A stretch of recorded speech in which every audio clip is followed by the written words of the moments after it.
Drop it.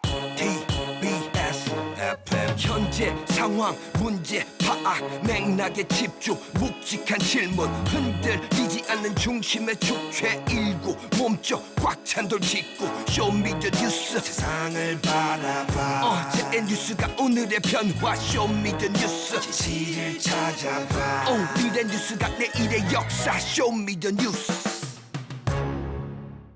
꼭 알아야 하는 뉴스만 골라서 전해드립니다. 쇼미더 뉴스 전해질 분들 소개합니다. 봉버러 봉봉 봉봉봉. 이분은 지치지 않습니다. 최진봉 성공회대 교수 반갑습니다. 뚱블리 정상근 시사 전문기자. 안녕하십니까? 네, 자영업자분들 조금 전에 딱한 사연 소개해드리느라고 마음이 좀 무겁긴 합니다만 자 다시 또 힘을 내서 시작하겠습니다. 자 코너 끝에 방송만 잘 듣고 계시면 금세 맞힐 수 있는 쇼미더 퀴즈 드립니다. 정상근 기자, 첫 번째 쇼미더 뉴스 어떤 뉴스 보여줄 겁니까? 네, 정치권으로 번진 안산 갈등입니다. 네, 안산 선수 양궁 대표팀이 이제 어제 다 귀국을 했는데 네. 양준우 국민의힘 대변인이 양궁 금메달리스트 안산 선수에 대해서 한 말이 지금 논란이 되고 있습니다. 네, 이 최근 이 안산 선수의 좀 헤어스타일이 좀 짧은 헤어스타일이고 그리고 광주여대에 다닌다 이 사실을 두고 일부 커뮤니티에서 그 안산 선수가 페미니스트라고 주장하면서 뭐 금메달을 박탈하라 좀 이런 좀 황당한 주장을 하고 있는데요. 여기에 이 제1야당 대변인 양준우 대변인이 가세를 했습니다. 양준우 대변인은 그 이준석 대표가 취임 후에 그 의욕적으로 추진했던 이 토론 배틀을 통해 선발된 대변인인데요. 네. 자신의 SNS를 통해서 이 안산 선수 논란의 핵심은 남성 혐오 용어 사용이라면서 이 논란의 시작은 허구였으나 이후에 안산 선수가 남혐 단어로 지목된 여러 용어들을 사용했던 것이 드러나면서 실제하는 갈등으로 변했다라고 주장했습니다. 다만 이 논란을 의식해서인지 그 안산 선수에 대한 도넘은 이 비이성적 공격에 대해서는 단호히 반대한다라고 말을 하기도 했는데요. 그러면서도 이 갈등의 갈고리를 걸어서 헛소리하는 분들이 많아서 이해를 돕기 위해 몇 자 쳐보다려 한다 이렇게 주장했습니다. 남성 혐오 단어로 최희 교수님 어떤 게 있는 거예요? 일단 뭘 썼다는 거예요, 안산 선수가? 두 가지 단어를 얘기하는데요. 하나는 뭐냐면 5조 5억 개라는 단어고요. 5조 하나는 5억 개? 예, 웅앵웅이라는 단어예요. 그게 뭔 말이에요? 무슨 말이냐면 5조 5억이라는 게 숫자로 얘기하면 많다는 의미잖아요. 5조 많다. 5억이라는 숫자의 의미예요. 그래서 주로 특정 행위나 특정 대상에 대해서 강조할 때 사용할 때 이 단어를 썼고 네. 이게 사실은 크게 뭐 그냥 말 의미로만 보면 크게 문제가 되는 연기는 아니에요. 연예인들 사이에도 이런 얘기가 있었고, 근데 이게 문제가 된 게 뭐냐면 이 단어를 이 소위 우리가 일베라고 얘기하잖아요. 일베라는 곳에서 이 단어를 남성 혐오적 단어로 지정을 하고 그 단어를 쓰는 것을 남성 혐오를 갖고 있는 페미니스트들의 용어다 이렇게 지정을 해버린 거예요. 자기네들이 이렇게 규정을 했다고요? 규정을 한 거예요. 그러니까 사실은 5조 5억 개라는 말 자체가 크게 문제가 됐던 단어가 아닌데 이 단어를 마치 여성 특히 페미니스트들이 남성을 혐오하기 위해서 쓰는 단어다 이렇게 지정을 하면서 이 단어를 쓰는 사람에 대해서 그렇게 이미지를 만들어 버리는 거죠. 웅행웅이라는 건 뭔 말이에요? 웅행웅이는 뭐냐면 이게 웅얼웅얼 하다 이런 뜻의 비슷한 말인데요. 이걸 줄여서 중얼댄다는 표현의 의성어적 표현이에요. 근데 이게 또 어떤 의미가 있냐면 논쟁을 할 때 만약에 논리적으로 반박하는 게 어려워졌을 때 상대방의 발언을 무시하면서 아무 말이나 중얼대는 즉 상대방을 비하하는 그런 태도를 표현할 때 웅행웅이라는 말을 쓰는 것이고요. 이것도 역시 아까 얘기한 그 일간 베스트라는 곳에서 이것도 남성 혐오적인 표현이다 이렇게 지정을 하면서 이제 안산 선수가 SNS상에서 이런 단어를 썼기 때문에 안산 선수가 페미니스트고 남성 혐오적 성향을 갖고 있다 이렇게 지금 몰아가고 있는 거죠.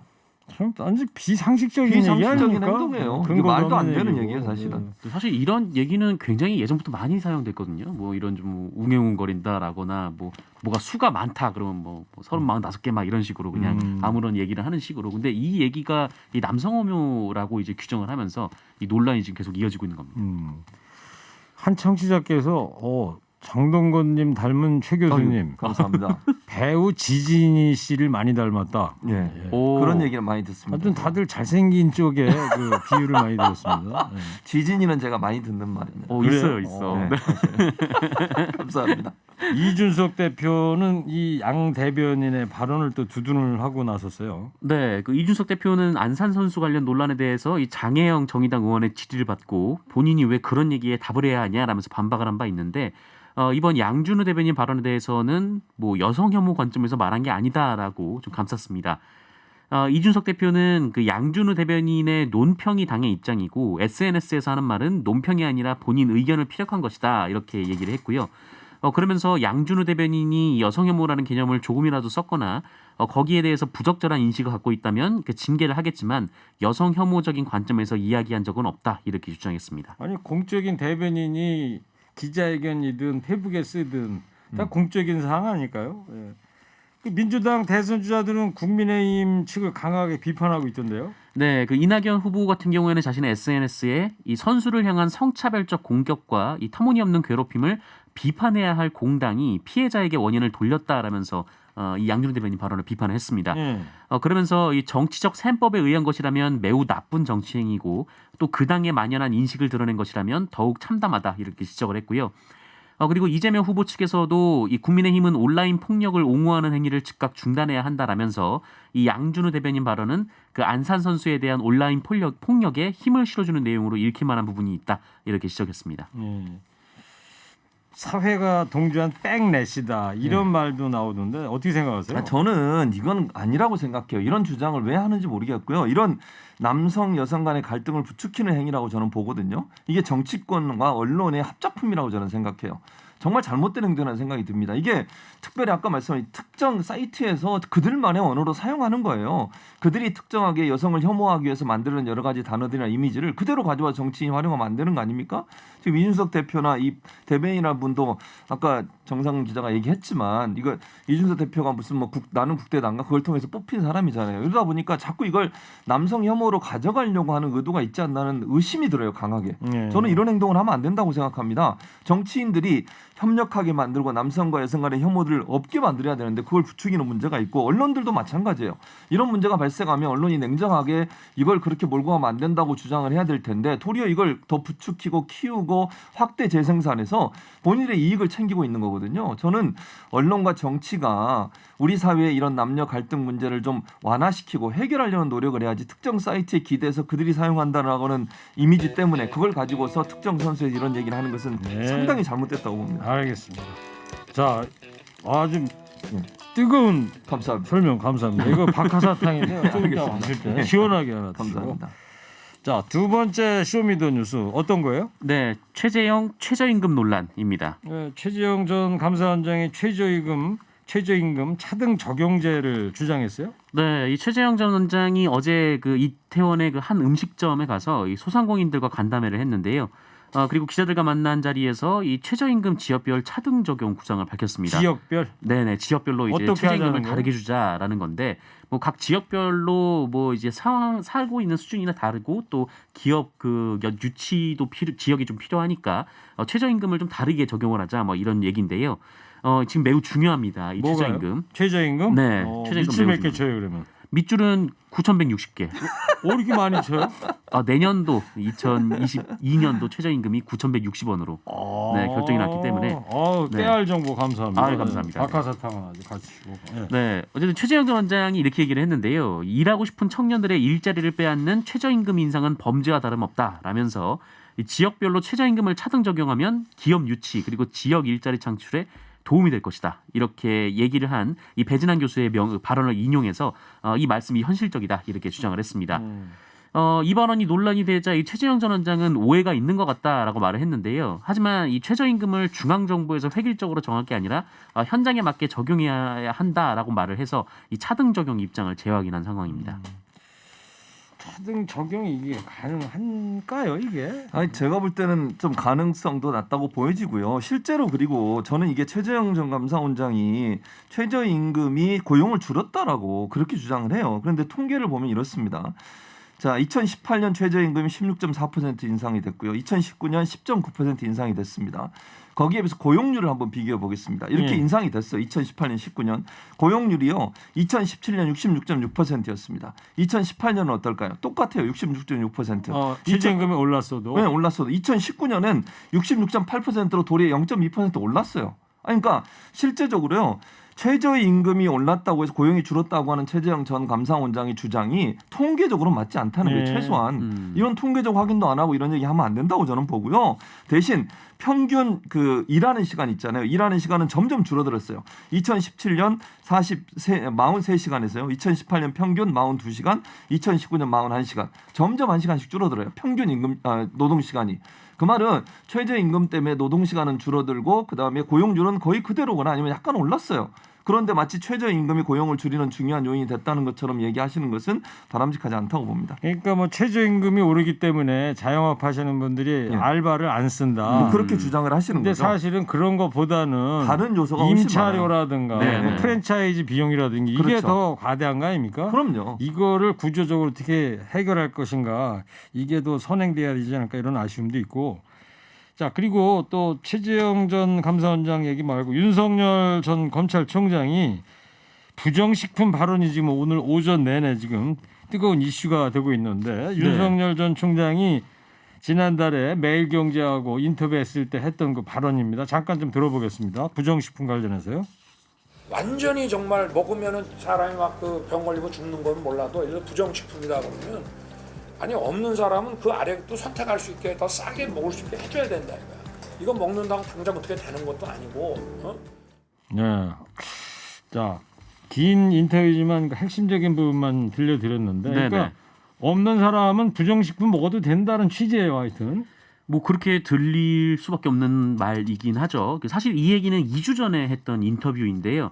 근데 여기서 윤석열 전 총장은 뭐 들으셨겠지만 이 사람이 먹으면 병 걸리고 죽는 것이라면 몰라도 이 돈이 없는 사람들은 부정식품 그러니까 이 품질 기준선 아래의 식품이라도 선택할 수 있게 해줘야 된다 이런 말을 했습니다. 이 얘기가 이 자신이 이제 자유주의 경제학자죠. 이 밀턴 프리드먼의 책을 읽으면서 감명받았다 이렇게 얘기를 하면서 나왔던 얘기인데 이 얘기와 함께 어떤 얘기도 했냐면 그 미국의 그 FDA의 규제도 과도하다 이렇게 얘기를 하면서 네. 암에 걸려 죽을 사람은 이 삼상 실험 전에 신약을 쓰고 싶기도 할 텐데 이걸 왜 막냐 이렇게 비판하기도 했습니다. 네. 그러니까 밀턴 프리드만이라는 경제학자가 신자유주의 시카고 학파다 이래가지고 예. 이 정부 간섭보다는 시장의 모든 걸 맡겨라. 그렇게 얘기했죠. 개인의 자유가 더 중요하다. 뭐 이런 경제주의자인데 민주당에서는 일제히 비판을 쏟아냈어요. 당연히 비판을 쏟아낼 수밖에 없죠. 이거는 상식적으로 좀 이해가 안 되는 부분이 분명히 있습니다. 그리고 말씀하신 신자유주의라고 하는 것이 지난번에 전 세계 금융위기를 불러오면서 얼마나 많은 비판을 받았고 잘못됐다고 하는 것이 증명이 됐음에도 불구하고 이걸 주장하시는 것에 대해서 비판을 하고 있고요. 이재명 경기도지사는 페이스북에 이런 글을 올렸어요. 독약은 약이 아니다. 어안이 벙벙하다. 내 눈을 의심했다. 건강, 위생, 안전, 생명이라는 국민의 기본권이 빈부에 따라 차별적으로 적용될 수 있는 것이 윤 전 총장이 강조하는 것이냐라고 비판을 했고요. 정세균 전 국무총리도 불량 후보다운 불량 인식에 경악한다. 가난한 사람이 불량식품 먹고 살지 않도록 돌보는 게 국가의 의무. 대통령이 되겠다면 국민을 차별하는 불량의 시각부터 고쳐라. 이렇게 주장을 했고요. 강병훈 최고위원도 충격적인 발언이다. 네. 영화 설국열차에서 꼬리칸에 배급된 단백질이 용인되는 사회를 만들자는 거냐 뭐 등등 강한 비판을 했습니다. 그러니까 빈부격차라고 하는 것이 건강마저도 결정짓는 구조로 가겠다는 것이냐 그런 문제에 대해 지적을 했고요. 부정식품 발언 자체가 우리 사회의 양극화를 불러오는 중요한 요인이 된다라고 주장을 하고 있습니다. 예. 이 지난번에 120시간 노동 이야기에서 또 다른 파문을 불러일으키는 이야기인데 네. 이에 대해서 윤석열 전 총장 또 뭐라고 그랬죠 오늘? 네, 오늘 기자들이 옆에서 질문을 했는데 그 윤석열 전 총장은 어이없다라는 반응을 보였습니다. 이게 왜 논란이 되냐라는 주장이었는데 그런데 좀 어이없다는 반응을 보이면서 이게 저소득층에게는 싸게 선택할 수 있는 걸 제한한다는 의미다. 또 이렇게 얘기를 했거든요. 또 이 부분이 지금 비판을 받고 있는 건데요. 네. 그리고 이 국민 건강과 직결되지 않으면 이 기준을 너무 높이 해서 단속하고 또 형사처벌까지 나아가는 것은 검찰권의 과도한 남용이 아니냐라는 생각을 가졌다는 것이다. 이렇게 또 주장을 하게 됐습니다. 네. 뭔 얘기가 나오면 꼭 이렇게 해명을 또 하고 그러는데 딱 와닿지는 않아요. 그 해명이. 네네. 자, 최 교수님 그리고 네. 이준석 대표가 윤 전 총장이 지난주 금요일날 이준석 대표가 당을 비웠을 때 지방 가 있을 때 입당을 했잖아요. 그랬었죠. 그래서 불편한 기색을 이준석 대표가 내비치도록 했었는데 그래도 오늘 뭐 입당식하고 그러면서 분위기는 좋았던 모양이에요. 뭐 입당식의 분위기는 뭐 그냥 상견례죠, 입당식이 아니고. 입당식은 이미 했고요. 예. 근데 뭐 잘 아시는 것처럼 입당식을 대표도 없고 원내대표도 없는데 휴가 가고 출장 가 있는 상태에 그냥 들어와서 했죠. 자기 마음대로. 그러다 보니까 대선 이제 과정에서 여러 가지 그 갈등 요소가 남아 있는 건 분명히 보여요. 지금 말씀하신 것처럼 오늘 뭐 상견례에서는 일심 동체다 그러면서 화기애애한 분위기를 만들었지만 그 전에 인터뷰를 한 게 있거든요. 아침에. 그러니까 이게 10시에 상견례는 그 전에 인터뷰하면서는 상당히 불편함을 표현했어요. 이준석 대표가 또 김 원내대표도 상당히 불편함을 표시했습니다. 이렇게 이거는 뭐 원래 맞지 않다. 이게 어떻게 뭐 대표도 없고 내 대표도 없는데 갑자기 들어와서 이렇게 입당식을 하는 게 말이 되느냐라고 하는 그런 얘기를 했기 때문에 저는 이렇게 생각합니다. 오늘 상견례야 당연히 분위기를 이렇게 가져가야 돼요. 여기서 또 다투는 모습 보이면 되겠습니까? 그럼에도 불구하고 저는 갈등 요소는 남아있다고 봅니다. 이준석 대표와 윤석열 후보 간에 갈등 요소가 남아있기 때문에 대선 경선 과정의 관리를 어떻게 하느냐에 따라서 이 갈등은 다시 수면 위로 올라올 가능성이 있다고 봅니다. 예. 자, 세 번째 쇼미더뉴스 뭐죠? 네, 결국 사퇴한 김연아입니다. 네, 김연아 SH 사장 후보자가 이제 사퇴를 했어요. 네, 어제 자신의 SNS에 짧은 글을 남겼는데요. SH 사장 후보자에서 사퇴합니다. 저를 지지하고 비판하신 모든 국민께 죄송합니다. 네, 이렇게 짧은 사퇴의변을 남겼습니다. 이 서울시의회 인사청문회에서 이 좀 논란의 발언을 한 지 엿새 만에 사퇴입니다. 그렇죠. 그 서울시 청문회에서 논란의 발언이 이제 시대적 특혜였다.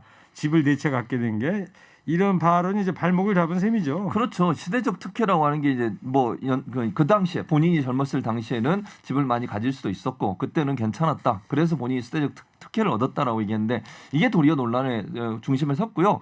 본인이 사실은 다른 후보들에 대해서 얼마나 많이 공격을 했습니까? 이 집 문제 가지고 그렇게 공격을 해놓고 본인은 내로남불 얘기하면서 그렇게 공격해서 본인이 내로남불이 돼버렸거든요. 시대적 특혜라는 말도 현재 젊은 세대한테는 도저히 받아들일 수 없는 상당히 잘못된 발언이었다. 이게 더 불에 기름을 부었다 이렇게 볼 수 있을 것 같습니다. 그래요. 그 시대적 특혜 발언이 논란이 되니까 이제 부산에 있는 부동산 두 채 네. 이거는 이제 판다고 했는데 또 과거 자신의 발언에 또 발목을 잡혔습니다. 이 발언이. 네, 맞습니다. 지난해 7월에 이 노영민 대통령 비서실장이 서울과 청주 집을 보유하고 있었는데 이 논란이 되니까 청주 집을 팔겠다 그랬거든요. 예. 그때 이제 김연아 후보자가 이 청주 집보다는 반포집이 낫고 또 반포보다는 청와대가 낫다는 거냐? 제발 계산 그만하고 물러나라. 뭐 정치에서 물러나고 강남집은 팔지 마라. 이렇게 비판을 한 바가 있었습니다. 그리고 김우겸 당시 청와대 대변인이 뭐 흑석동 상가 건물을 매각하고 남은 차액을 기부한다라고 했을 때 온갖 변명으로 버티다가 투기로 번 돈을 기부하겠다니 황당하고 기가 막히다 이렇게 주장을 하게 됐었습니다. 네. 자, 마지막으로 최 교수님 예. 서울시의회 입장은 어때요 지금? 사필 규정이다 이렇게 얘기를 하고 있습니다. 그리고 이제 시대적 특혜라는 말로 본질을 호도하고 부산 부동산 처분하겠다는 그런 결정으로 국민적 분노를 더 일으킨 사람이다. 그러니까 당연히 사퇴해야 된다 주장을 하고 있고요. 오세훈 시장에 대해서도 공격을 멈추지 않았습니다. 심사숙고해서 인사해야 될 텐데 그런 부분이 제대로 안 되는 점, 청렴한 인물을 지명해야 되는 그것도 안 되는 점 잘못됐다고 지적을 하고 있습니다. 알겠습니다. 오늘 여기까지만 하고요. 쇼미더뉴스 지금까지 최진봉 교수, 정상 기자였습니다. 두 분 감사합니다. 쇼미더뉴스.